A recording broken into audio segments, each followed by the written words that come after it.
ভাই ইমোট মারতেছে ভাই, লোল ভাই, দেখো কি অবস্থা ভাই। বিবেশ মারলে এরা এমন করে কেন ভাই?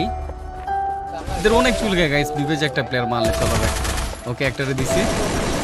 ওফো, এটারে মেড কিট করতেছিল গাইস। যদি এটারে মারতে পারতাম গাইস তাহলে লাস্টেরটা কিন্তু নিয়ে নিতাম গাইস। আহা গাইস, ইমোট মারছে ভাই। ইমোটের আমি সবকিছু মাফ করতে পারি, ইমোট মারলে গাইস এটা মাফ করা যায় না গাইস। চলো এদের উপরে গাইস নামছে। আমি জানি যে এখানে 3-4টা প্লেয়ার, তারপরে এদের উপরেই নামছি গাইস। চলো একটারে ভাগে পাইছি। যদি প্লেয়ারটা ভালো ড্যামেজ দিতে গেছে ইমোট রিভেঞ্জ ডান গাইস। তারপর গাইস দেখো এখানে যখন আমি মেড কিটটা করলাম, মেড কিট করে চলো আগে মেড কিটটা করে গাইস।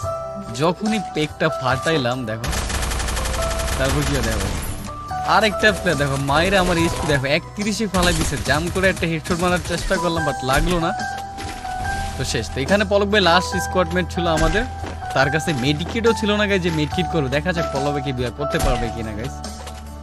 এন্ড গাইস যারা ইমোট মারে গাইস, হ্যাঁ এই প্লেয়ারগুলো নিয়ে একটা লাইন বলবো, ঠিক আছে? একটা লাইন বলে দিই।